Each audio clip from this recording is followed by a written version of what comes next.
तो दोस्तों finally wall to wall movie पर हम वीडियो आपके लिए लेकर आ चुके हैं। दोस्तों कुछ दिनों पहले ही ये मूवी एक तरह से नेटफ्लिक्स के द्वारा रिलीज़ की गई थी और लोगों द्वारा कंटिन्यू कमेंट किए जा रहे थे, तो मैं फाइनली इस पर वीडियो लेकर आ चुका हूँ।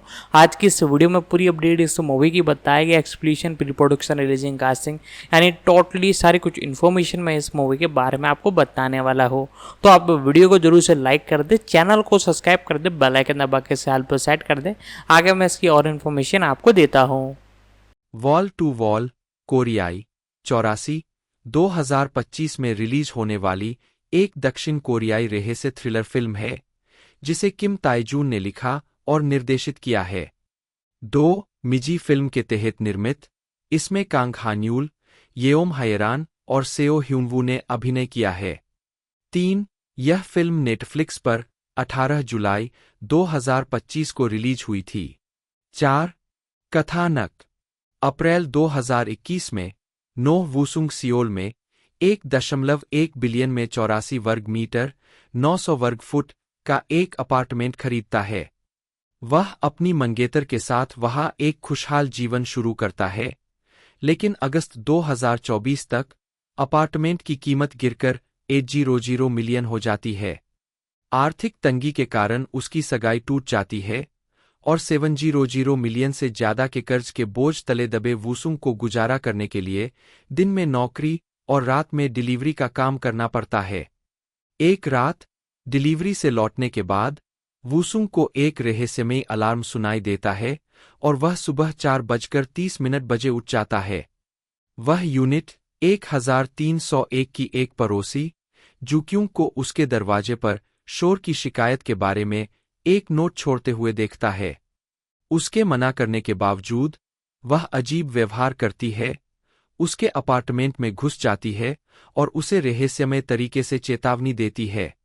शोर का स्रोत जानने के लिए वूसुंग ऊंची मंजिलों पर रहने वाले पड़ोसियों से मिलता है और अंततः पेंटहाउस पहुंचता है, जहां निवासियों का प्रतिनिधि यूनहवा बताता है कि समस्या 1301 में है और उसे धैर्य रखने की सलाह देता है।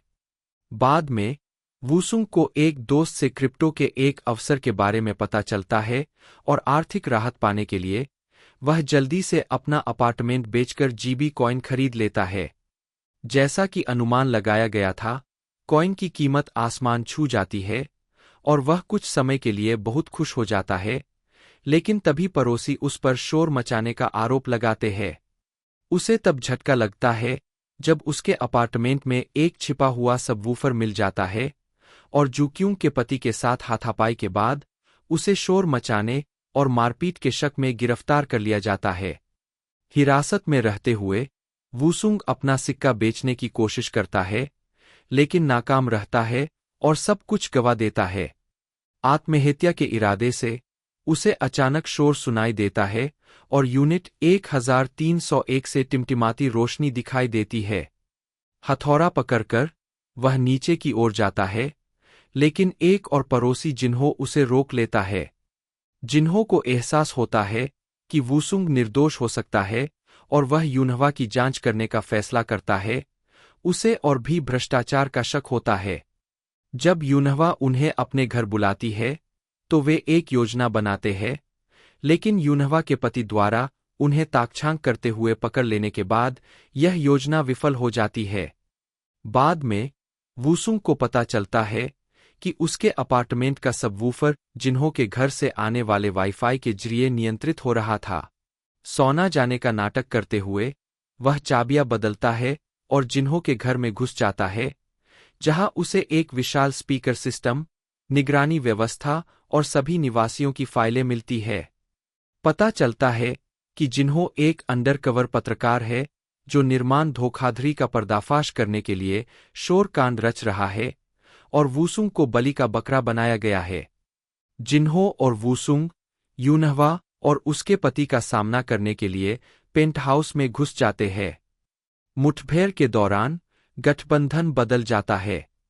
यूनहवा वूसुंग को मारने की कोशिश करता है, लेकिन अंततः घायल जिन्हों द्वारा उस पर हमला कर दिया जाता है।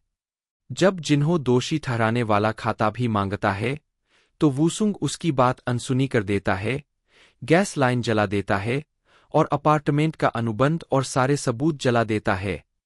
जब इमारत में विस्फोट होता है तो वह बाहर निकलता है और बेहोश हो जाता है। अस्पताल में ठीक होने के बाद वह आराम करने के लिए अपने बचपन के घर लौटता है, फिर अपने अपार्टमेंट में वापस चला जाता है। जैसे ही शोर फिर से शुरू होता है, वह जोर जोर से हंसने लगता है। गालना नोह वूसुंग के रूप में Kong हानेउल, unit 1401। Yeom Hyeran, Jeon Yunhwa, penthouse, PH. Seo Hyunwoo Yang Jinho के रूप में, unit 1501। Jeon Jinoh Jeon Gwangcheol के रूप में, यूनिट 1301। किम ह्यूनजंग, हा जुक्यूंग के रूप में, यूनिट 1301। यूनहवा के पति गा जूहो के रूप में, पार्क सुंगेल। कांग ऐशिम नाम हेजू, वूसुंग की मां के रूप में। जंग सुंगेल अभियोजक के रूप में। उत्पादन विकास वॉल टू वॉल का लेखन और निर्देशन किम ताइजून ने किया था, जिन्होंने अनलॉक्ड 2023 का निर्देशन किया था, जबकि मिजी फिल्म ने फिल्म के निर्माण का प्रबंधन किया था। 5 डलाई 2024 में कांग हान्यूल, येओम हायेरान और सेओ ह्यूनवू को कथित तौर पर फिल्म में कास्ट किया गया था। 6 फिल्माने फिल्म की मुख्य फोटोग्राफी जून 2024 में शुरू हुई और फिल्मांकन उसी वर्ष सितंबर में समाप्त हुआ। 7 मुक्त करना यह फिल्म 18 जुलाई 2025 को नेटफ्लिक्स पर विशेष रूप से स्ट्रीम करने के लिए उपलब्ध कराई गई थी। 8 स्वागत साउथ चाइना मॉर्निंग पोस्ट के जेम्स मार्श ने इसे 3/5 की रेटिंग दी और इसे निर्देशक किम ताइजून की पिछली फिल्म अनलॉक्ड 2023 की तुलना में एक उल्लेखनीय सुधार बताया। 9 कॉमन सेंस मीडिया के जेके सूजा ने फिल्म को 2/5 स्टार दिए। किम हान्यूल, कोरियाई, 21 फरवरी 1990, जिन्हें पेशेवर रूप से कांग हान्यूल के नाम से जाना जाता है, एक दक्षिण कोरियाई अभिनेता है। उन्हें टेलीविजन नाटकों मिसांग, इनकम्प्लीट लाइफ 2014 और मून लवर्स, स्कारलेट हार्ट रियो 2016 से शुरुआती पहचान मिली और व्हेन द कैमेलिया ब्लूम्स 2019 के लिए उन्हें आलोचकों की प्रशंसा मिली, जिसके लिए उन्हें सर्वश्रेष्ठ अभिनेता का बैक्सेंग आर्ट्स अवार्ड मिला। स्क्विड गेम 2024 से 2025 के दूसरे और तीसरे सीजन में अपनी भूमिका के लिए उन्हें अंतर्राष्ट्रीय स्तर पर पहचान मिली। एक विपुल चुंगमुरो अभिनेता के रूप में जाने जाने वाले कांग ने 2015, Dongju, the portrait of a poet 2016, new trial 2017, midnight runners 2017, forgotten 2017, love reset 2023 और यादांग द स्निच 2025 फिल्मों में भी अभिनय किया है। प्रारंभिक जीवन और शिक्षा कांग का जन्म बुसान में किम हान्यूल के रूप में हुआ था। वे अपने 2 भाइयों में सबसे बड़े थे और उनके माता-पिता पूर्व थिएटर कलाकार थे। उनके पिता ने सियोल इंस्टीट्यूट ऑफ आर्ट्स के थिएटर विभाग से स्नातक की उपाधि प्राप्त की थी और उनकी मां ने क्योंगसुंग विश्वविद्यालय के थिएटर और फिल्म विभाग से स्नातक की उपाधि प्राप्त की थी। उनकी मां एक फैशन मॉडल के रूप में काम करती थीं। बुसान के डेओंडोंग में पलेब्रे कांग को मिडिल स्कूल के दौरान ही रंगमंच के प्रति अपने जुनून का पता चला, जब वे मनोरंजन के लिए थिएटर में शामिल हो गए। 1, 2, 3, 4 शायद मेरे माता-पिता के प्रभाव के कारण रंगमंच एक ऐसा क्षेत्र नहीं था जो छोटी उम्र से मुझसे दूर था। फिर मिडिल स्कूल के अपने दूसरे वर्ष की गर्मियों की छुट्टियों के दौरान मैंने चर्च के थिएटर सदस्यों के लिए एक विज्ञापन देखा और थिएटर के बारे में उत्सुक हो गया। मैं धार्मिक नहीं था, लेकिन मैं थिएटर का अनुभव करना चाहता था। उन्होंने ए बाउल ऑफ उडोन के निर्माण में एक प्रॉप टीम के सदस्य के रूप में भाग लिया और वह पर्दा कॉल की भावना को नहीं भूल सकते। मुझे अभी भी नहीं पता कि मैं क्या महसूस कर रहा था, लेकिन मुझे रोना याद है। मुझे लगता है कि यह एक जटिल भावना थी, जिसमें उदासी, निराशा और राहत शामिल थी। 1-5-2005 में कांग अपने पिता के साथ केबीएस एक मॉर्निंग गार्डन को में दिखाई दिए और पारिवारिक गायन प्रतियोगिता में लगातार 3 जीत हासिल की। उस समय उद्घोषक ली ग्यूमही ने टिप्पणी की कि उनका प्रदर्शन उनकी स्मृति में गहराई से बसा हुआ है। 3. कांग ने मिडिल स्कूल से ही अंशकालिक काम किया। उन्होंने एक नियमित हाई स्कूल में दाखिला लिया, जहां एक एक्टिंग क्लब था। जब उन्होंने अभिनय को अपना करियर बनाने की इच्छा व्यक्त की, तो उनके माता-पिता, जो स्वयं रंगमंच अभिनेता थे, ने उनका पूरा समर्थन किया। अपने जुनून को आगे बढ़ाने के लिए उन्होंने national traditional arts high school को में दाखिला लिया, जहां उन्होंने संगीत और रंगमंच में विशेषज्ञता हासिल की। वह बुसान से अकेले आए थे और उन्हें अपनी ट्यूशन फीस खुद ही जुटानी पड़ती थी, इसलिए वे काम से छुट्टी नहीं ले सकते थे। नतीजतन वे कम उम्र में ही समझदार हो गए।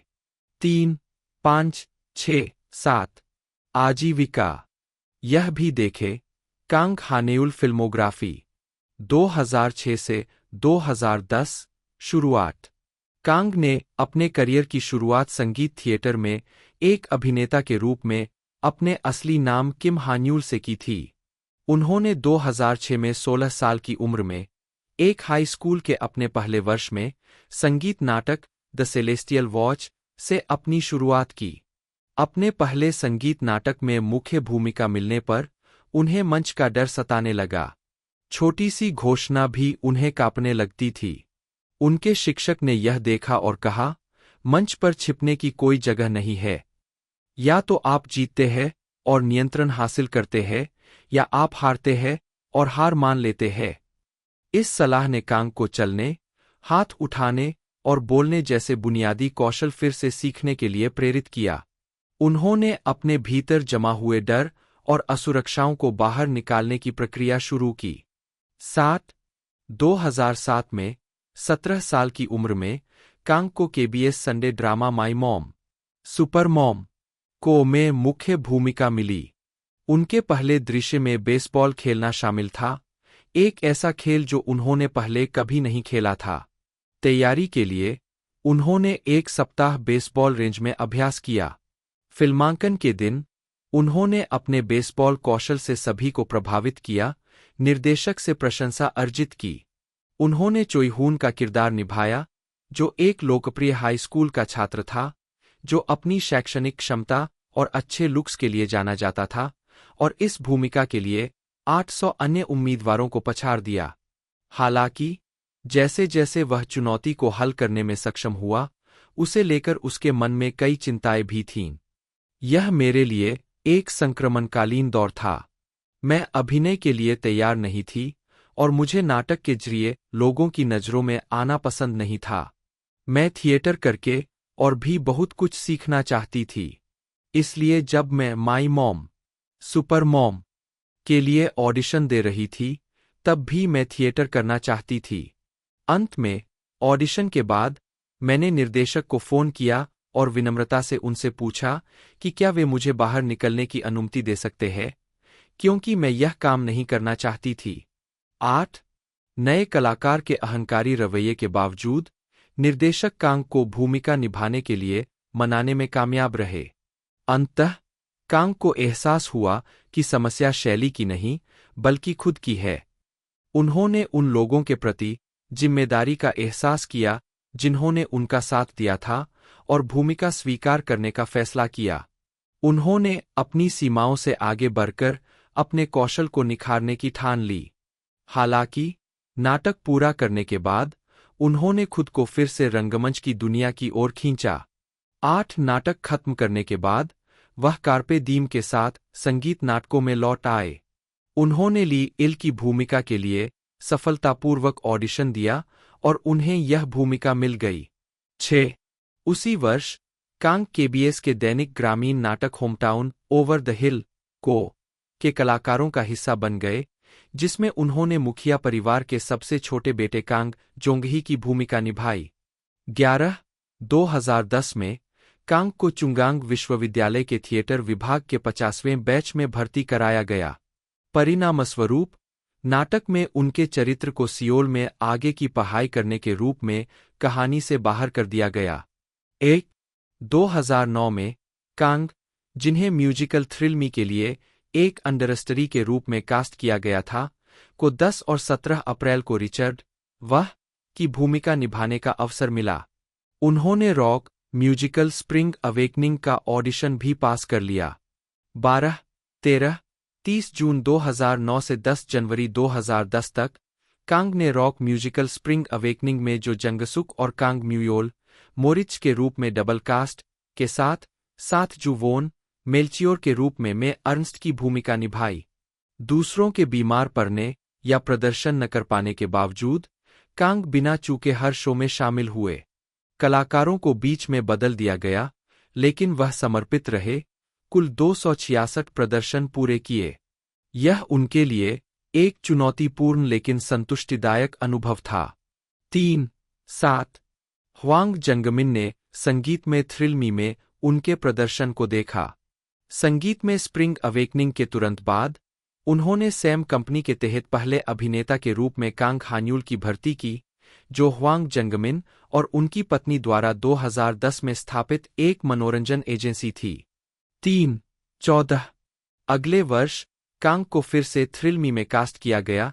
इस बार उन्होंने नाथन मैं की भूमिका निभाई। इससे पहले 2009 में उन्होंने रिचर्ड वह की भूमिका निभाई थी। 2009 के इस प्रोडक्शन में रिचर्ड वह की भूमिका जी चांगवूक ने निभाई थी।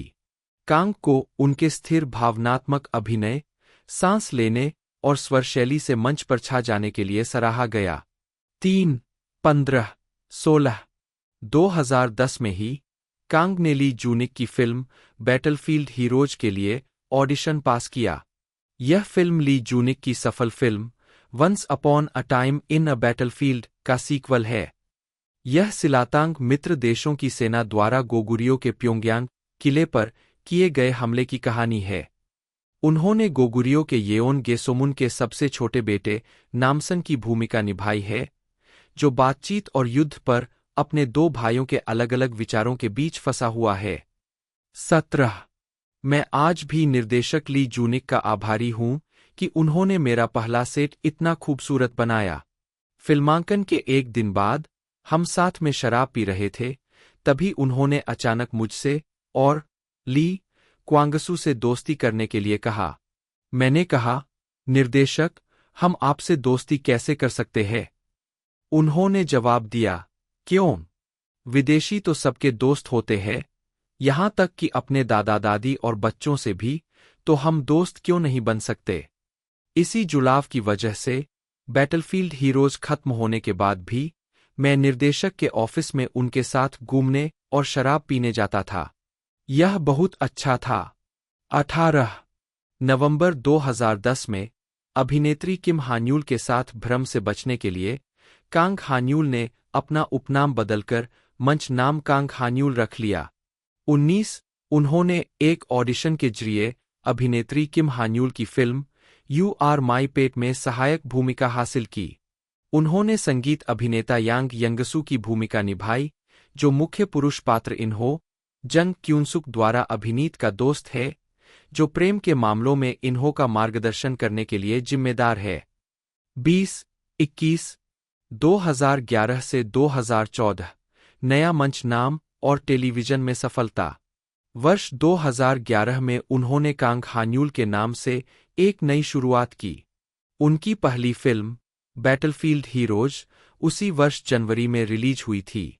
22 सितंबर 2011 में कांग ने संगीत में प्रिंस पजल में यूनुच गुडोंग की भूमिका निभाई।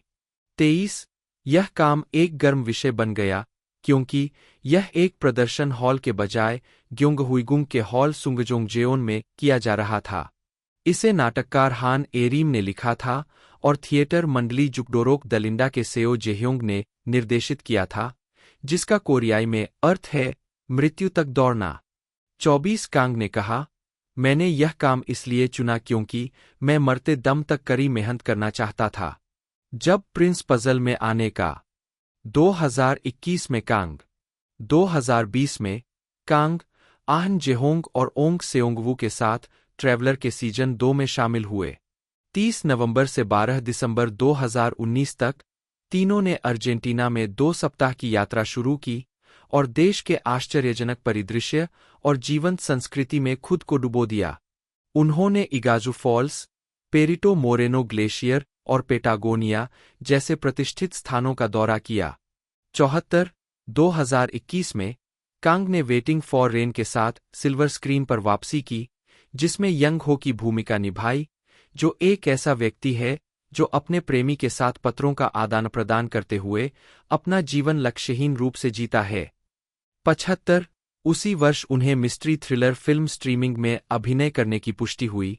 76 यह 21 मार्च 2025 को नेटफ्लिक्स पर रिलीज होने वाली है। 77 2022 में कांग ने period adventure film the pirates the last royal treasure में अभिनय किया, जो ब्लॉकबस्टर हिट द पायरेट्स की अगली कड़ी है। 78 79 उसी वर्ष बाद में उन्होंने जेटीबीसी श्रृंखला इनसाइडर में अभिनय किया, जिसमें एक न्यायिक प्रशिक्षु की भूमिका निभाई, जो एक गिरोह के नेता को पकड़ने के लिए जेल में अंडरकवर हो जाता है। 80 बाद में वर्ष में उन्होंने ड्रामा कर्टेन कॉल में भी अभिनय किया, जिसने उन्हें 2022 केबीएस ड्रामा अवार्ड्स में शीर्ष उत्कृष्टता अभिनेता का पुरस्कार दिलाया।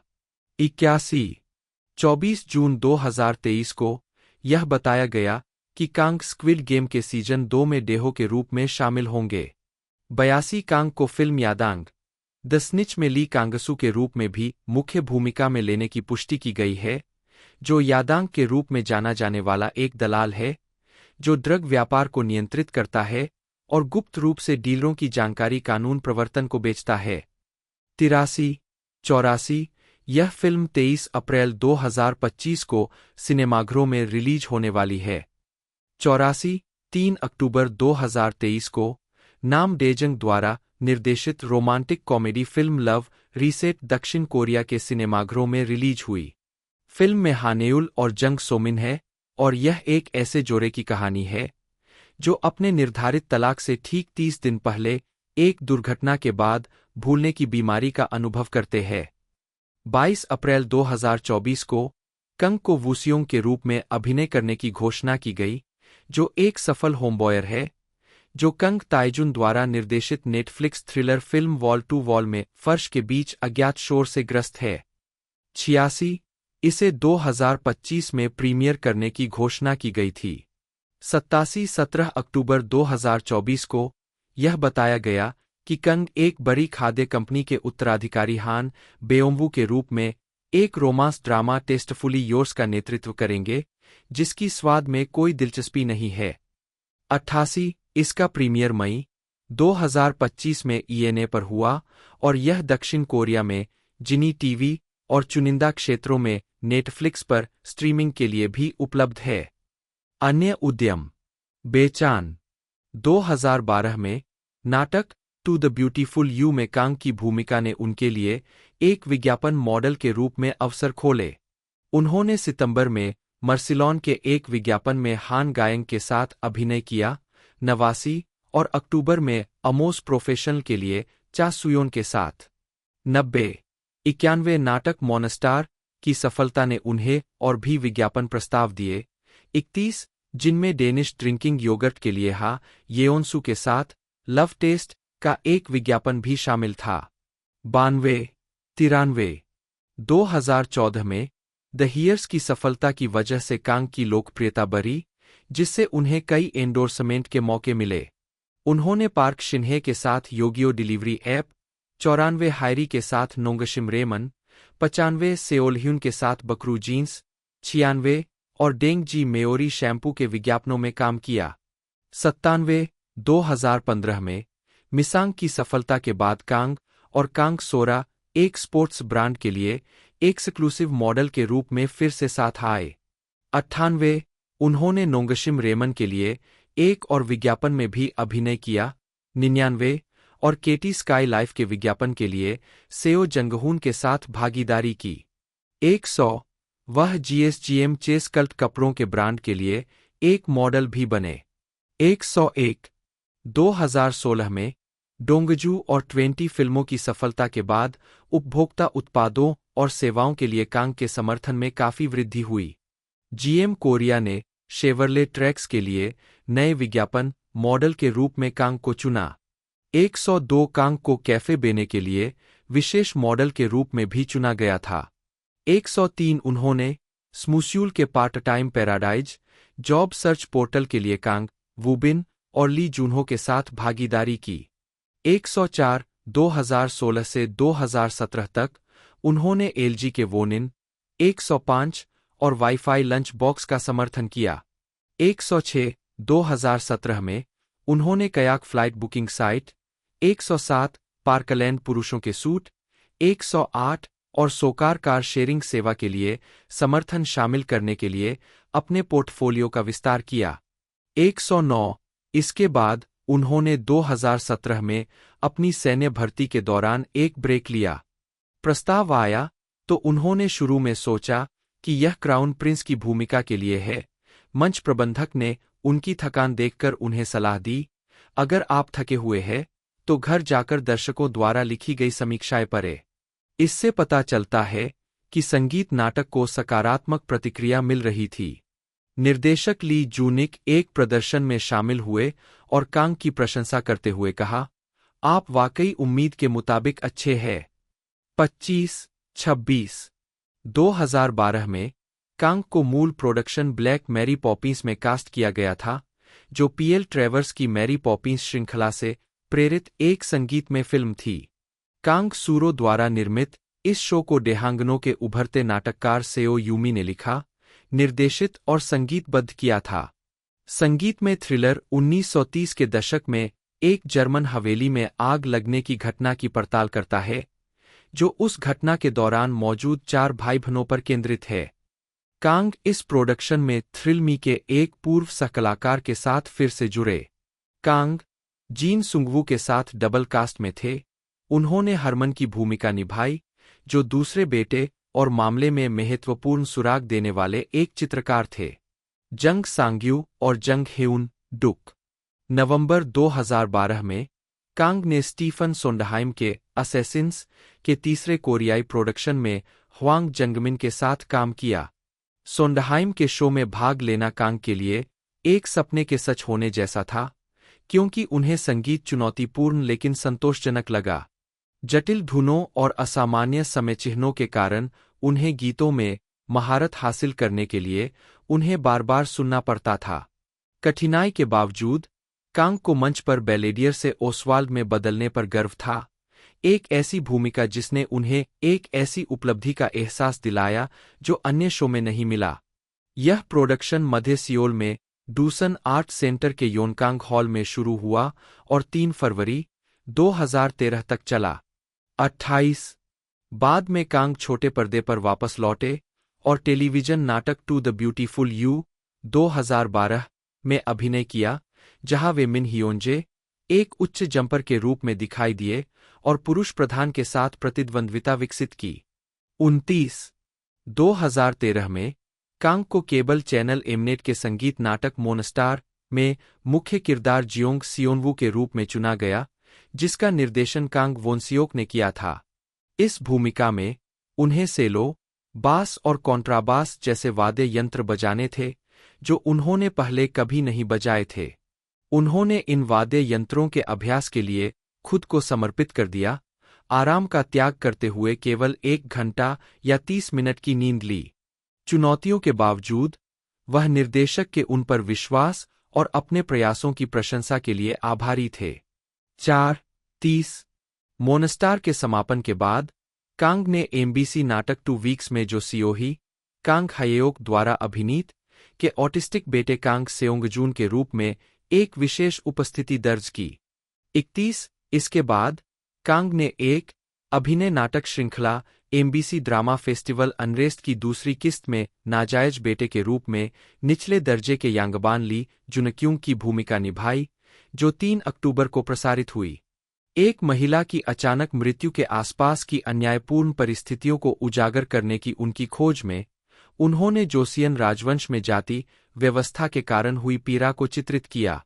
नाटक में जुन क्योंकि कांग के चित्रण में सूक्ष्म चेहरे के भाव और भावनात्मक गहराई के माध्यम से उनकी प्रतिभा का प्रदर्शन किया गया।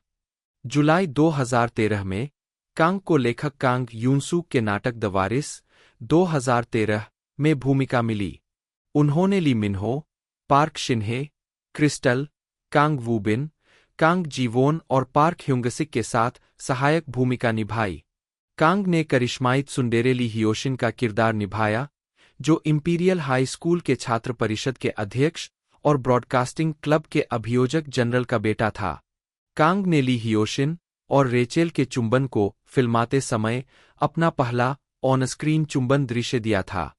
33-34 द वारिस अविश्वसनीय रूप से लोकप्रिय हुआ, स्थानीय स्तर पर 28.6% की चरम रेटिंग हासिल की और चीनी स्ट्रीमिंग वेबसाइट इकी पर 1 अरब से अधिक बार देखा गया। 35-36 कांग को इस भूमिका में उनके प्रदर्शन के लिए व्यापक मान्यता मिली। 2014 में कांग 20 एपिसोड की श्रृंखला एंजेल आइज के साथ लौटे, जहां उन्होंने किशोर पार्क डोंगजू की भूमिका निभाई, जिसमें ली सांग्यू ने वयस्क संस्करण को चित्रित किया। नाटक 5 अप्रैल से 15 जून 2014 तक प्रत्येक शनिवार और रविवार को SBS पर प्रसारित हुआ। पार्क डोंगजू के रूप में उनके चित्रण के लिए कांग को 2014 SBS ड्रामा अवार्ड्स में न्यू स्टार अवार्ड मिला। 37 इसके तुरंत बाद ओह इंचुन की फिल्म मॉर्निंग ग्रेव 3 जुलाई 2014 को सिनेमाघरों में रिलीज हुई। फिल्म में ग्रामीण स्कूल की सेटिंग में हॉरर, रोमांस, ड्रामा और कॉमेडी का मिश्रण है। कांग ने अपनी पहली मुख्य भूमिका इन सू के रूप में निभाई, जो एक अकेला व्यक्ति है जो भूतों को देख सकता है। कांग ने निर्देशक कांग वोनसियोक के साथ उनकी सीरीज मिसांग इनकम्प्लीट लाइफ में एक बार फिर जंग बागी के रूप में काम किया, जो वन इंटरनेशनल में स्टील टीम में स्थायी कर्मचारी के रूप में शामिल होते हैं। 38 नाटक की सफलता के साथ उनकी लोकप्रियता बढ़ गई, जिसके कारण उन्होंने 2015 केबल टीवी ब्रॉडकास्टिंग अवार्ड्स में लोकप्रियता पुरस्कार जीता। 2015 से 2018 थिएटर में पदार्पण, फिल्म में सफलता और सैन्य संगीत। 2015 में कांग को सम्मानित वरिष्ठ अभिनेत्री पार्क जियोंगजा के साथ दो कलाकार नाटक में अपनी शुरुआत करने का अवसर मिलने पर गहरा सम्मान मिला। हेरोल्ड और मॉर नामक नाटक ने आत्महत्या पर विचार कर रहे 19 वर्षीय युवक हेरोल्ड और एक 80 वर्षीय महिला मॉर के बीच दोस्ती और प्यार की पड़ताल की, जो एक शानदार मौत को गले लगा रही है। नाटक कोलिन हिगिंस के उपन्यास पर आधारित था और इसे पहले कोरिया में 2003 में 19 और 80 शीर्षक के तहत प्रदर्शित किया गया था। पिछले कई वर्षों में पार्क जियोंगजा ने लगातार मॉर की भूमिका निभाई है, जबकि हेरोल्ड की भूमिका प्रत्येक प्रोडक्शन में विभिन्न अभिनेताओं द्वारा निभाई गई है। छठा प्रोडक्शन 9 जनवरी से 28 फरवरी तक सियोल के नेशनल थिएटर के डेलोरियम थिएटर में किया गया। उन्होंने कहा, मुझे यह रचना और टीचर पार्क जियोंगजा तब मिली जब मुझे और अध्ययन करने की जरूरत थी और मैं उस खालीपन को भरना चाहता था। उन्होंने आगे कहा, जब मैंने सुना कि टीचर पार्क जियोंगजा इसमें शामिल होंगी, तो मैंने भी स्वाभाविक रूप से इसमें शामिल होने का फैसला किया। जब हमने साथ मिलकर स्क्रिप्ट पढ़ी, तो मुझे लगा कि वाकई अच्छी लाइनें टीचर पार्क जियोंगजा ही मुझसे कह रही है, इसलिए अभिनय करते समय मुझे बहुत सहजता महसूस हुई। 42 2015 में कांग। उसी वर्ष कांग की 3 फिल्में एक के बाद एक रिलीज हुई। 5 फरवरी 2015 को संगीतमय फिल्म सीएससी बॉर्न सिनेमाघरों में रिलीज हुई। 43 फिल्म की पृष्ठभूमि सीएससी बॉर्न संगीत केंद्र पर आधारित है, जिसने चो यंगनाम, यूं ह्योंगजू, सॉन्ग चांगसिक और ली जंगही जैसे प्रसिद्ध कलाकारों को लॉन्च किया, जिन्होंने कोरिया में लोक संगीत की प्रवृत्ति को जन्म दिया। कांग ने ट्विनफोलियो बैंड के सदस्य यूं ह्योंगजू की भूमिका निभाई। अपने पिता से प्रभावित और यूं ह्योंगजू के संगीत के शुरुआती संपर्क में आने के कारण कांग की गायन प्रतिभा निखर कर सामने आई, क्योंकि उन्होंने यूं ह्योंगजू की स्पष्ट, मधुर आवाज और सटीक उच्चारण में महारत हासिल कर ली। 44 45 5 मार्च 2015 को आहन सांगहून की ऐतिहासिक फिल्म एम्पायर ऑफ लस्ट सिनेमाघरों में रिलीज हुई। फिल्म में कांग ने राजा के दामाद जिनकी भूमिका निभाई, जिसे राजनीति से दूर रखा गया है और जो मौजमस्ती की गतिविधियों में रुचि रखता है। यह उनका पहला मौका था जब उन्होंने एक तीव्र और हिंसक बिस्तर दृश्य फिल्माया, जो एक चुनौतीपूर्ण अनुभव था। अभिनेत्री द्वारा उन्हें आश्वस्त करने के बावजूद कि यह केवल अभिनय था, बाद में उन्हें अपराधबोध और पश्चाताप का अनुभव हुआ। 46 कुछ ही समय बाद 25 मार्च 2015 को ली ब्योंग-ह्योन की आने वाली उम्र की फिल्म 47 सिनेमाघरों में रिलीज हुई। 48 फिल्म में कांग ने क्युंगजे का किरदार निभाया, जो एक विश्वविद्यालय का छात्र है और कॉर्पोरेट नौकरी चाहता है। फिल्म में अपने प्रदर्शन के लिए उन्हें Baeksang arts awards, blue dragon film awards और 2015 ग्रैंड बेल अवार्ड्स में सर्वश्रेष्ठ नए अभिनेता के लिए नामांकन मिला। इसके बाद उन्होंने 2015 golden cinematography awards, Korean film actors guild awards, Korea world youth film festival और 2016 चुनसा फिल्म आर्ट अवार्ड में सर्वश्रेष्ठ नए अभिनेता का पुरस्कार जीता। 49 ब्लू ड्रैगन फिल्म अवार्ड्स में शामिल होने की अपनी प्रतिबद्धता के कारण कांग ने शुरू में सोचा था कि वह यूथ ओवर फ्लावर्स की यात्रा में शामिल नहीं हो पाएंगे।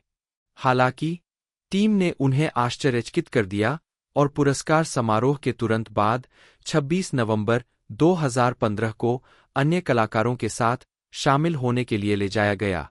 यूथ ओवर फ्लावर्स आइसलैंड की शुरुआत में 3 कलाकारों के साथ घोषणा की गई थी, जंग सांगहून, जंग वू और जो जंग सुक।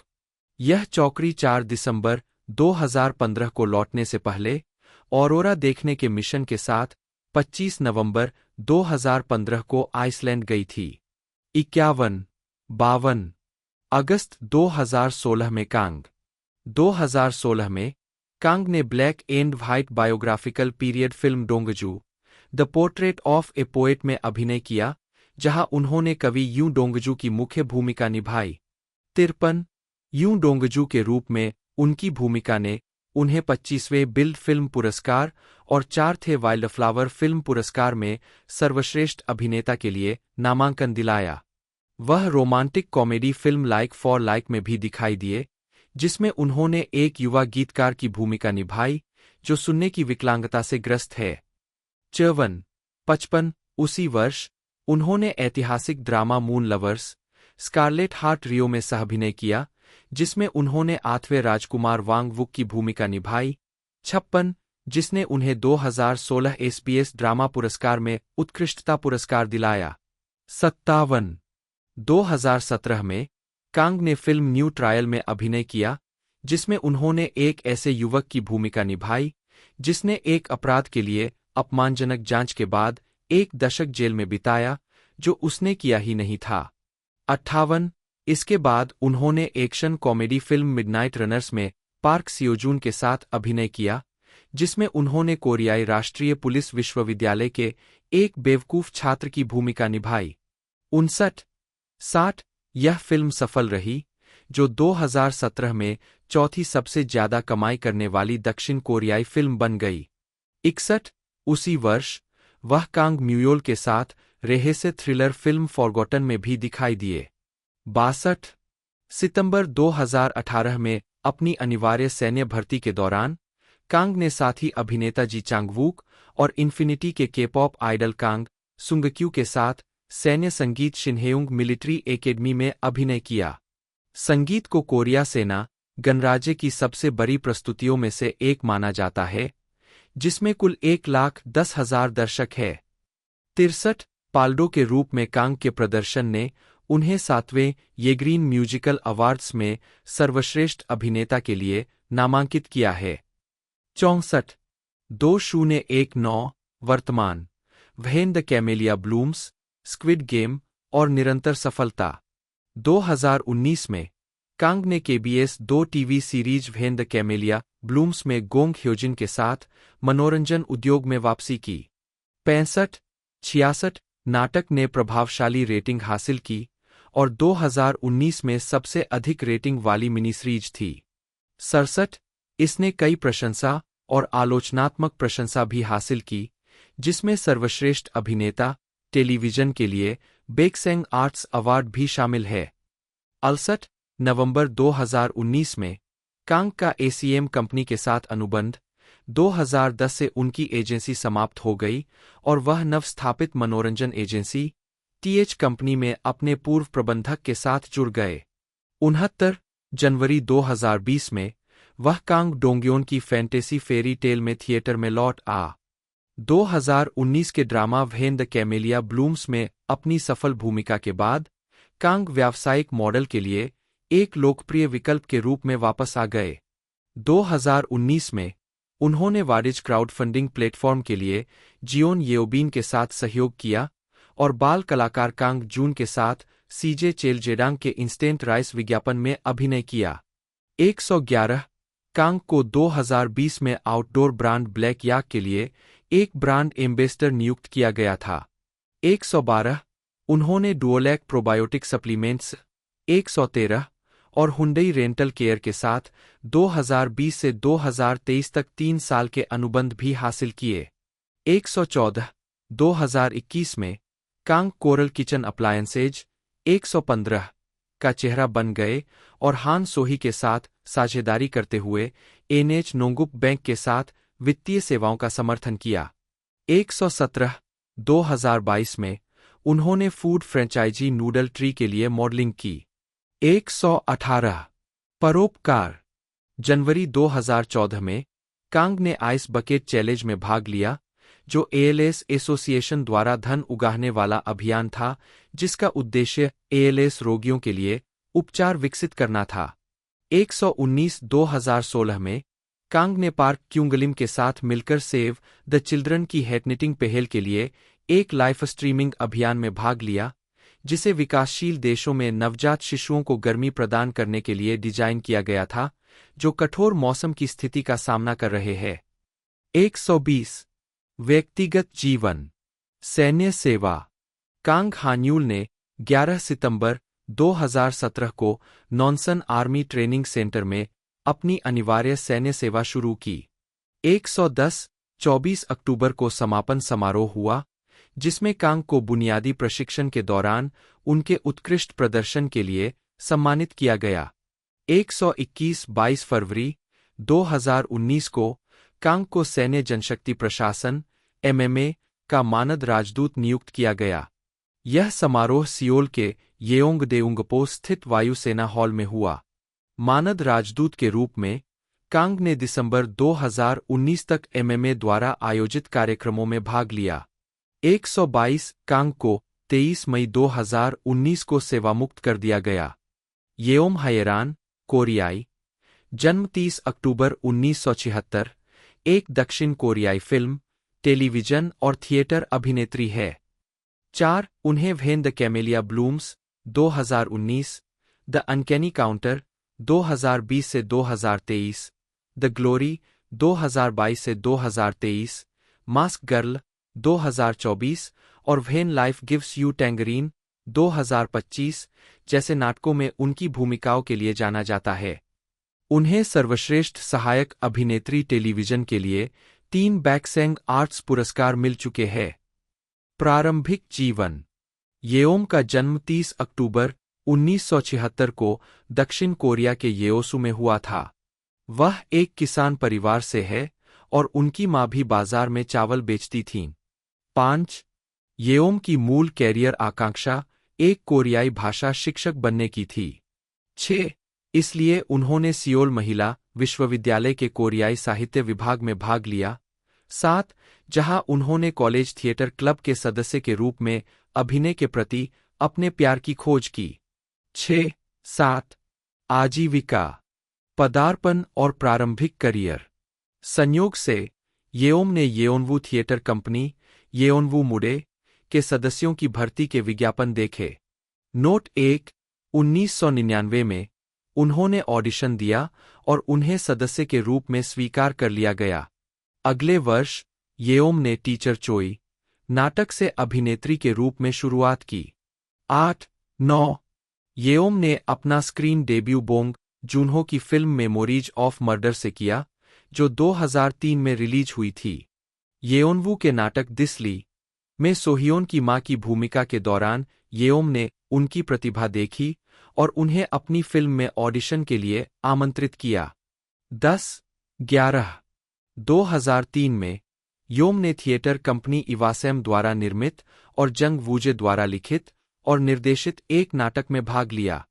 12 द चार्योक्सा एंड द अकॉर्डियन नामक यह नाटक एक ऐसे अकॉर्डियन वादक की कहानी दर्शाता है जो अपनी भागी हुई पत्नी, अपने ईमानदार दोस्त चार्योक्सा, एक घटिया थिएटर अभिनेता यांग यांगसूक और सनी नाम की एक भोली भाली कुंवारी लड़की की तलाश में देश भर में भटकता है। सनी के रूप में योम के अभिनय की प्रशंसा की गई। 13 यह एक नाटक है जिसका नाम है चार्योक्सा एंड अकॉर्डियन। मैंने इस नाटक में सनी का किरदार निभाया है और यह एक मासूम और पवित्र किरदार है, दूसरों के सामने बेवकूफ बनने की हद तक। यह मेरी पसंदीदा फिल्म द रोड की गेल्सोमीना से मिलता जुलता है। इस नाटक को करते हुए मैंने अपनी ईमानदारी पर गहराई से सोचा। येओम हैरान ने अपने सबसे ईमानदार काम के बारे में 2019 मैरी क्लेयर इंटरव्यू। 14 इस नाटक को 2003 में संस्कृति एवं कला संवर्धन एजेंसी द्वारा न्यू आर्टिस्ट सपोर्ट के लिए चुना गया था और दर्शकों की प्रतिक्रिया के कारण 2004 में इसका दोबारा प्रदर्शन हुआ। येओम ने इस दोबारा प्रदर्शन में सनी की अपनी भूमिका दोहराई। 15 दिसंबर 2004 में येओम ने सनी की भूमिका के लिए थिएटर नेटिजन्स द्वारा चुने गए प्रथम ब्यूटीफुल प्ले अवार्ड में लोकप्रिय अभिनेत्री का पुरस्कार जीता। 16-17 थिएटर इरू और पुरस्कार विजेता मंचीय कृतियां। 2004 में पूर्व येओनवू सदस्य सोन कीहो ने सेओंडोल थिएटर में स्थित थिएटर कंपनी इरू की स्थापना की। येओम और साथी अभिनेत्री वू मिहवा उनके संस्थापक सदस्य बने। इरू का पहला संस्थापक प्रदर्शन नाटक ask the blind father for directions था, सोन कीहो द्वारा लिखित और निर्देशित। इसका प्रीमियर 4 जून को सियोल के डेहांगनो में डोंगसंग स्टेज स्मॉल थिएटर में हुआ और 4 जुलाई 2004 तक चला। कहानी 3 लोगों के परिवार पर केंद्रित है, जिसमें एक बेटा सो सेनहो है, जिसे कैंसर का पता चला था और उसके माता-पिता विकलांग थे। येओम ने सेनहो की मां के रूप में अभिनय किया। योम को उनके अभिनय के लिए सराहा गया और उन्हें दूसरा ह्वांग जंगमिन भी कहा गया। 19 उनके सहकलाकार ने भी उनके अभिनय की प्रशंसा की और कहा, हैरान एक ऐसी अभिनेत्री है जो ऐसे अभिनय करती है मानो अतीत की यादें एक साथ उमड़ आती है, जैसे कोई ओझा स्वागत समारोह में शामिल हो रहा हो। किम हाक-सन। 19 नाटक ask the blind father for directions ने 16वें जियोचांग अंतर्राष्ट्रीय रंगमंच महोत्सव में पुरस्कार जीता और Seoul foundation for arts and culture से समर्थन प्राप्त किया। मार्च से जुलाई 2005 तक येओम ने national theatre, Seoul arts theatre और अन्य थिएटरों में ask the blind father for directions नाटक में अपनी भूमिका दोहराई। 20 फरवरी 2006 में येओम ने नाटक में अपनी भूमिका के लिए 42वें डोंगे थिएटर पुरस्कार में रूकी पुरस्कार जीता। 21-22 2008 में योम ने सोन कीहो के नाटक the person who lived in Gampo, Deoki and Yeolsu में पार्क मीचियोन की भूमिका निभाई। उन्होंने 2009 में भी यही भूमिका निभाई। 23-2009 में 14वें हिसियो थिएटर अवार्ड में नोट दो योम ने एक्सपेक्टेड थिएटर एक्ट्रेस अवार्ड जीता। 24 मई 2010 में इरू के नाटक the person who lived in Gampo, Deoki and Yeolsu का प्रदर्शन 2010 सियोल थिएटर फेस्टिवल में हुआ। येओम ने अभिनय पुरस्कार और नाटक ने लोकप्रियता पुरस्कार जीता। 25-26 छोटे पर्दे पर कदम। योम ने 2016 में नो हिक्यूंग के ड्रामा डियर माई फ्रेंड्स के साथ टेलीविजन में शुरुआत की। हांग जोंगचान द्वारा निर्देशित, इसमें स्टारस्टरेड कास्ट थी, जिसमें गो हेउन, समालोचक प्रशंसा। दिसंबर 2019 में योम। 2019 में योम ने drama when the camellia blooms में सहायक भूमिका निभाई। योम ने हांग जायंग, एक परिष्कृत तलाक के वकील, और ग्यूताए ओह जंगसे द्वारा अभिनीत की पत्नी के रूप में अभिनय किया। 36 हांग जायंग एक आत्मविश्वासी और करिश्माई महिला है जिसे अपने पति के साथ विश्वास के मुद्दे भी थे। नाटक में उनके अभिनय को दर्शकों से अनुकूल समीक्षा मिली, जो उनके चरित्र को लड़की क्रश के रूप में देखते हैं, जिसे प्यार से देश की बड़ी बहन कहा जाता है। 37-38 ओह के साथ उनकी केमिस्ट्री ने उन्हें केबीएस ड्रामा अवार्ड्स में सर्वश्रेष्ठ जोड़ी का पुरस्कार दिलाया, जिसमें उन्होंने सर्वश्रेष्ठ सहायक अभिनेत्री का पुरस्कार जीता। योम को 7वें एपीएन स्टार अवार्ड्स और 56वें बाक्सांग आर्ट्स अवार्ड्स में सर्वश्रेष्ठ सहायक अभिनेत्री के लिए नामांकन भी मिला। 2021 में योम ने OCN drama the uncanny counter में जो ब्यूंगग्यू, यू जूनसांग और किम सेजियोंग के साथ अभिनय किया। योम ने चू मायोक की भूमिका निभाई, जो एक पूर्व फोटोग्राफर थी जिसके पास शक्तिशाली उपचार क्षमताएं थीं। अपने बेटे सुहो की आत्मा के वश में होने के बाद वह काउंटर्स में शामिल हो जाती है। 6 इस भूमिका के लिए योम को 57वें बैक्सांग कला पुरस्कारों में सर्वश्रेष्ठ सहायक अभिनेत्री का पुरस्कार मिला। 2 दशक से ज्यादा के डेब्यू के बाद येओम को बे जोंगरे की मिस्ट्री फिल्म ब्लैकलाइट में पहली मुख्य भूमिका मिली, जो फरवरी 2021 में रिलीज हुई थी। 41-42 one take film new life द्वारा निर्मित, इसमें 2 महिलाओं को दिखाया गया है जिनका भाग्य उनके पतियों की कार दुर्घटनाओं के कारण उलझ गया। येओम ने योंगनाम की भूमिका निभाई, जो एक अकेली मां थी जिसे अपनी बेटी और अपने कोमा में पड़े पति की देखभाल करनी थी। 9 येओम को अपनी भूमिका के लिए आलोचकों की प्रशंसा मिली और उन्हें 8वें वाइल्डफ्लावर फिल्म अवार्ड्स और 30वें बिल्ड फिल्म अवार्ड्स में नामांकित किया गया। उन्होंने 21वें जोंजू अंतर्राष्ट्रीय फिल्म समारोह में सर्वश्रेष्ठ अभिनेत्री का पुरस्कार जीता। 2022 में उन्होंने नेटफ्लिक्स की revenge thriller web series the glory में अभिनय किया, जिसमें सोंग हायेक्यो ने कांग ह्योन की भूमिका निभाई, जो एक पीड़ित पत्नी है और हायेक्यो के किरदार की बदला लेने वाली साथी बन जाती है।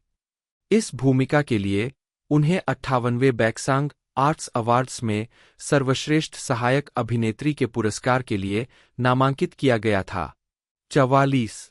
2023 में उन्होंने Netflix black comedy crime thriller web series mask girl में अभिनय किया, जिसे किम योंग-हून ने लिखा और निर्देशित किया।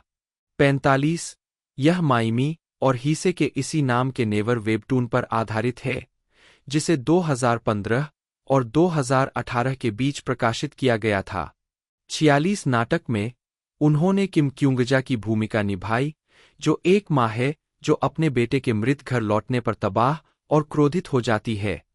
उसका दुहक और गुस्सा तेज हो जाता है, क्योंकि वह अपनी मौत के लिए मास्क गर्ल को दोषी ठहराती है, जिससे वह बदला लेने के लिए पागलपन की ओर बढ़ जाती है। इस भूमिका में योम हायरान के प्रदर्शन ने उन्हें 7वें बेक्सैंग आर्ट्स अवार्ड्स में सर्वश्रेष्ठ सहायक अभिनेत्री का पुरस्कार दिलाया। 2025 में उन्होंने Netflix series when life gives you tangerine में मुख्य पात्र ऐसन की मां जियोन ग्वांगराई की भूमिका निभाई।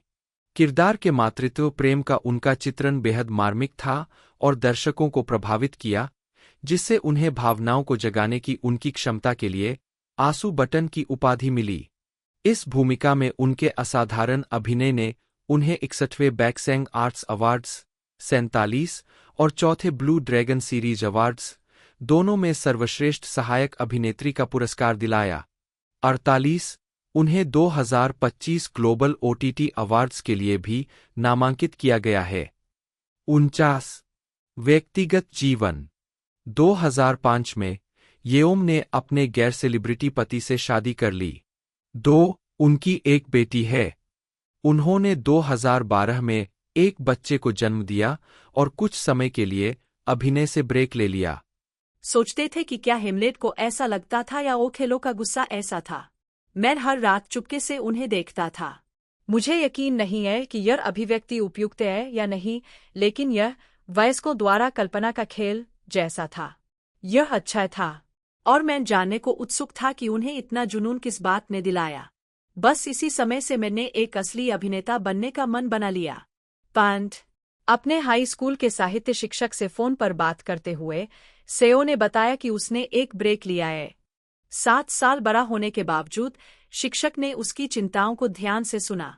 बातचीत के दौरान सेओ को अपने हाई स्कूल के थिएटर क्लास की यादें ताज़ा हुईं और शिक्षक ने Korea national university of arts के ग्रेजुएट स्कूल में अभिनय की पढ़ाई का जिक्र किया। शिक्षक ने सेओ को अपने स्कूल की प्रवेश परीक्षा देने का सुझाव दिया। प्रेरित होकर सेओ ने उसी दिन कॉलेज छोड़ने का फैसला कर लिया।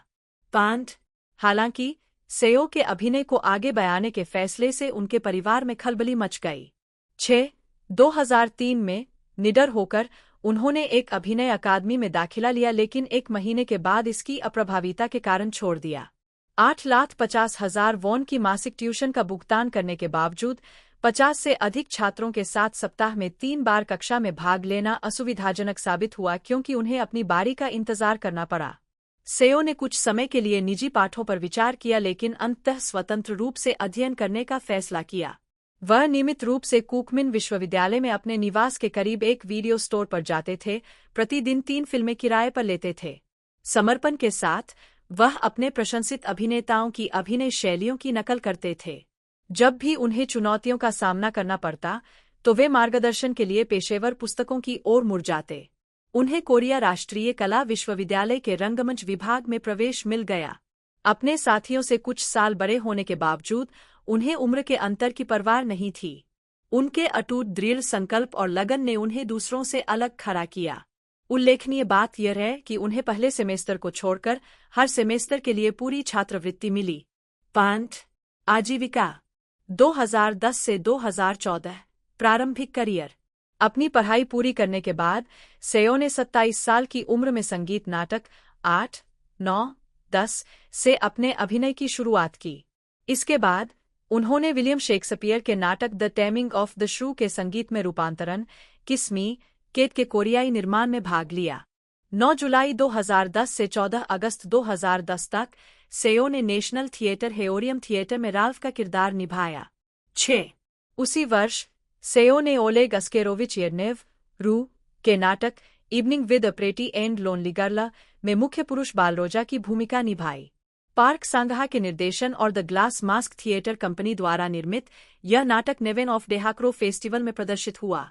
म्योंगडोंग के समिल्रो वेयरहाउस थिएटर में आयोजित यह नाटक 2 नवंबर से दिसंबर तक 1 सप्ताह तक चला। इसने सफलता हासिल की। फेस्टिवल के दौरान सभी टिकट बिक गए। सेओ के उत्कृष्ट प्रदर्शन ने उन्हें नेवेन ऑफ डेहाक्रो फेस्टिवल में अभिनय पुरस्कार दिलाया, जिसने दर्शकों और आलोचकों दोनों का ध्यान आकर्षित किया। 2011 में सेओ हेउनवू ने film white the melody of the curse 2011 के साथ अपने ऑनस्क्रीन अभिनय करियर की शुरुआत की। 12 उन्होंने उसी वर्ष एक डार्क भूमिका निभाई। ली यंगसियोक द्वारा निर्देशित शेक्सपियर के नाटक मैकबेथ में मैल्कम का किरदार निभाया। इस प्रोडक्शन का मंचन मंडली एलिफेंट मैनबो द्वारा जियोंगमिसो इंस्टॉलेशन थिएटर में मंडली की 25वीं वर्षगांठ और 2011 गुरिल्ला थिएटर ओवरसीज डायरेक्टर विशेष प्रदर्शनी के उपलक्ष्य में एक प्रदर्शन के हिस्से के रूप में किया गया था। 13 फिर सेओ हेउनवू ने ओलेग अस्केरोविच येरनेव रू की evening with A pretty and lonely girl में बलरोजा की अपनी भूमिका दोहराई। मार्च 2012 में सेओ ने सेओंग चेओमो द्वारा निर्देशित 3 व्यक्ति नाटक एमलेट में कैंपबेल की भूमिका निभाई। शेक्सपियर की कृतियों के इस अनूठे रूपांतरण ने इसे नाटक के भीतर एक नाटक के रूप में पुनर्गठित किया। अभिनेत्री जियोंग सुएंग ने ओफेलिया और रानी गर्ट्रूड सहित 5 अलग-अलग भूमिकाएं निभाकर अपनी बहुमुखी प्रतिभा का प्रदर्शन किया। रयू जीवान ने हेमलेट की भूमिका निभाई। यह नाटक सियोल आर्ट्स सेंटर के जयू थिएटर में 6 मई तक चला। 15 वह 2013 में केबीएस ड्रामा स्पेशल डेविल में एक एस्कॉर्ट योद्धा की भूमिका में दिखाई दिए। तब से वह नाटकों, ड्रामा और फिल्मों में सक्रिय रहे हैं। 16 2014 से 2020 स्वतंत्र फिल्म, थिएटर और ऑनस्क्रीन सहायक भूमिकाएं। स्नातक होने के बाद 5 साल तक सेओ गुमनामी में रहे।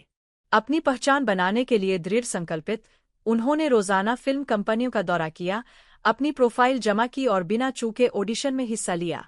सेओ ने स्वाभाविक रूप से अपना ध्यान डेहाक्रो नाटकों और स्वतंत्र फिल्मों की ओर लगाया। इस प्रक्रिया में उन्होंने जैक बॉय और ट्रैवलर फ्रॉम द नॉर्थ जैसी स्वतंत्र फिल्मों में अभिनय किया और लगभग हर साल मंच पर प्रस्तुति दी। 5-7 आखिरकार सेओ की प्रतिभा को पहचाना गया और उन्होंने स्वतंत्र फिल्मों में खुद को स्थापित करना शुरू कर दिया। विशेष रूप से ए हार्ड डे 2014 और फैटल इंट्यूशन 2015 में उनका प्रदर्शन उल्लेखनीय रहा। 17 सेओ ने फैटल इंट्यूशन में एक जासूस डूसू का किरदार निभाया था। डूसू को जंगवू जू वॉन द्वारा अभिनीत पर एक हत्यारा होने का संदेह है। अपने प्रदर्शन के माध्यम से सेओ ने प्रभावी रूप से एक अनुभवी चरित्र का चित्रण किया जो स्थिति की कठोर वास्तविकताओं के साथ कुशलता से संतुलन बनाता है। बुसान के मूल निवासी होने के नाते सेओ ने फिल्म में जू वॉन के अभिनय में सहायता करने में महत्वपूर्ण भूमिका निभाई। जू वॉन को अपनी सभी लाइनें ग्योंगसांग बोली में बोलनी थीं और 2 महीने तक उन्होंने सेओ से निजी ट्यूशन प्राप्त की। सेओ की पहली series woman of the storm थी, जो एक एमबीसी मॉर्निंग ड्रामा था जो 3 नवंबर 2014 से अगले साल 15 मई तक प्रसारित हुआ। उन्होंने इसमें पीटर यून की भूमिका निभाई थी। इस ड्रामा के बाद वह अब नई फिल्म टनल की शूटिंग करके एक और अवसर तलाश रहे हैं।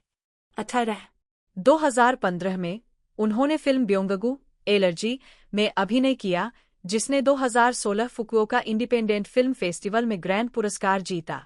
19 इसके अलावा 2015 में सेओ ने एलिगेटर थिएटर कंपनी द्वारा निर्मित और मैंसियोक द्वारा निर्देशित सैम शेपर की प्रशंसित थ्रू वेस्ट के कोरियाई पुनरुद्धार में ली की भूमिका के लिए ऑडिशन दिया। उन्हें जियोन सेओक हो, किम जूनवोन और ली डेल के साथ ली के रूप में कास्ट किया गया था।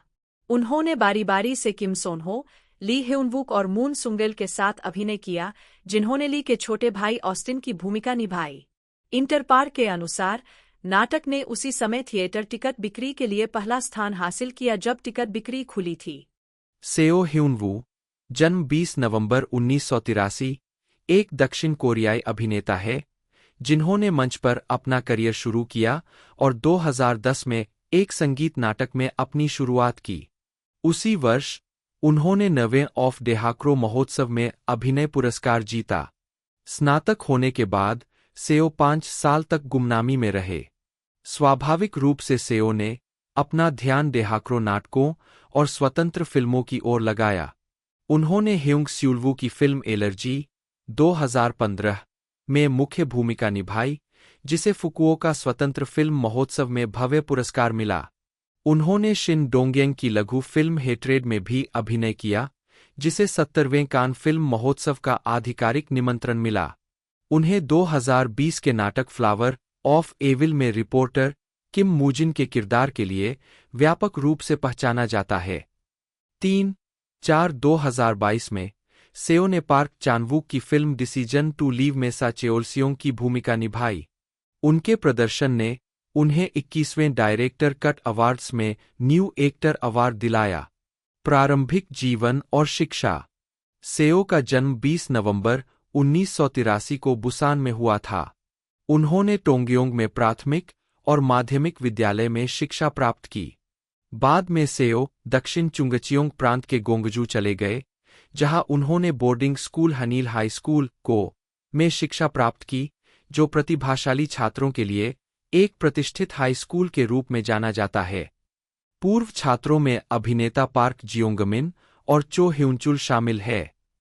5 हाई स्कूल के दौरान सेओ अपने जीवंत व्यक्तित्व के लिए जाने जाते थे और कक्षा अध्यक्ष और उपाध्यक्ष दोनों पदों पर रहे।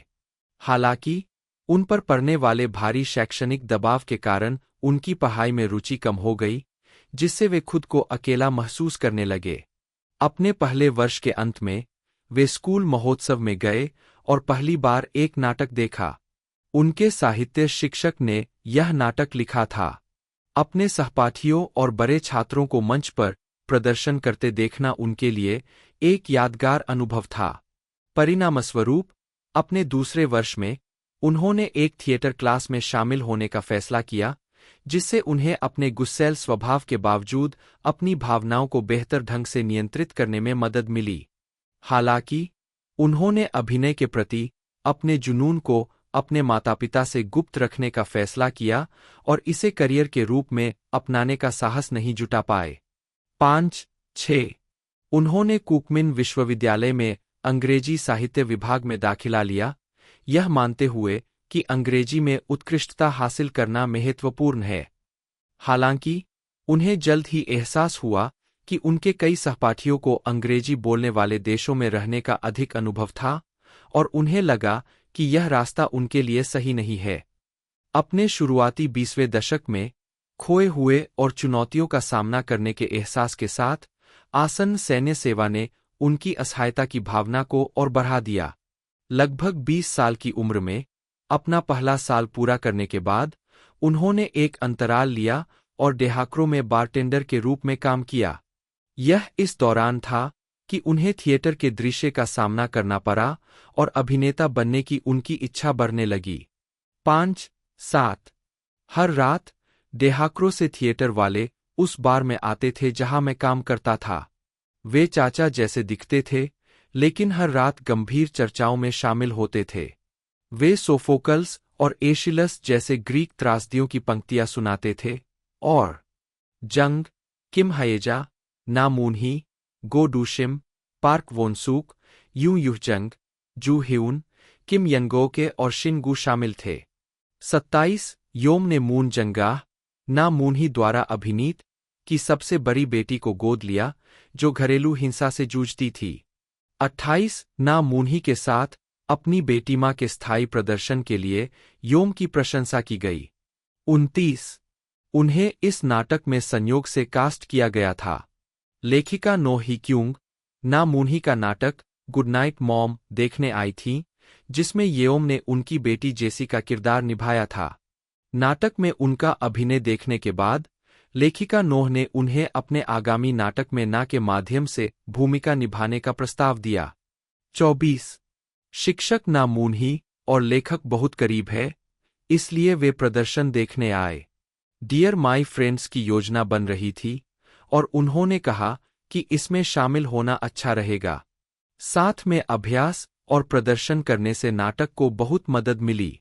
अगर मैं उनसे नाटक की शूटिंग के दौरान पहली बार मिलता तो मैं उनके सामने जम जाता, क्योंकि वह मेरे सीनियर थे और मैं उनका बहुत सम्मान करता हूं।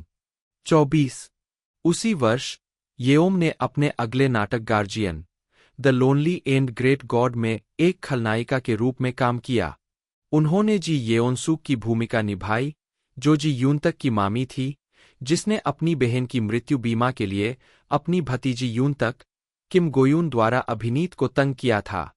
30 जी एक खलनायिका थी, लेकिन किसी तरह येओम का जीवंत अभिनय, जो लोगों को हंसाता है, देखने लायक था।